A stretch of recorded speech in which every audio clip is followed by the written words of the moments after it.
இதுவும் கடந்து போகும். நான் உங்கள் கேவி ஈஸ்வரி. கிருஷ்ண பரமாத்மா கூறிய இந்த 8 குறிப்புகள் உங்களுக்கு புரியுதா என்று பாருங்கள். இதை கடைபிடிச்சாலே அவ்வளவு எளிதில் நம்மை யாரும் வென்றுவிட முடியாது. உங்கள் வாழ்க்கையில் நீங்கள் வெற்றி பெற இந்த 8 குறிப்புகள் போதுமானது.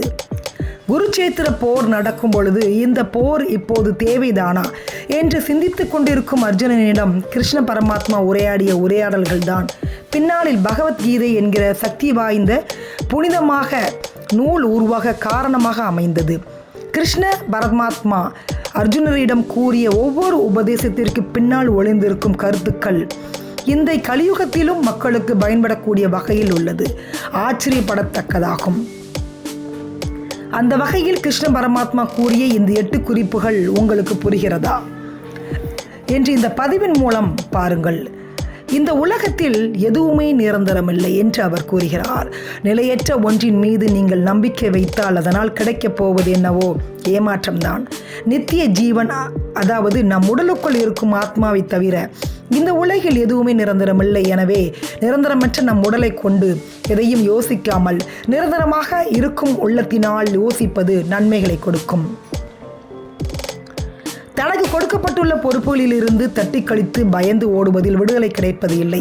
எதற்காக இந்த பூமிக்கு வந்தோமோ, எதை நோக்கிய பயணத்தில் ஈடுபட்டு கொண்டிருக்கிறோமோ அதை தயக்கமில்லாமல் தைரியமாக நிறைவேற்றுவதன் மூலமே நமக்கு உண்மையான விடுதலை கிடைக்கிறது. ஒரு செயலை செய்ய நினைத்து விட்டால் அல்லது ஆரம்பித்து விட்டால் அதனால் கிடைக்கக்கூடிய விளைவுகள் என்ன என்பதை தெரிந்து கொள்ள வேண்டிய அவசியமில்லை. அந்த செயலை முழுமையாக ஈடுபாட்டுடன் செய்து முடிக்கும் பொழுது அதில் தோல்வியுற்றால் கூட நமக்கு மன திருப்தி முழுமையாக கிடைக்கிறது. வெற்றியையும் தோல்வியையும் சமமாக கருத வேண்டும்.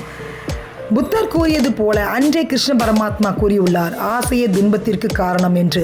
ஆசைகளை உங்கள் கட்டுப்பாட்டில் வைத்து கொள்ள வேண்டும். எந்த அளவிற்கு உங்கள் ஆசைகளை குறைத்து கொள்கிறீர்களோ அந்த அளவிற்கு மகிழ்ச்சி எனும் திறவுகோல் உங்களிடம் தானாக வந்து சேரும்.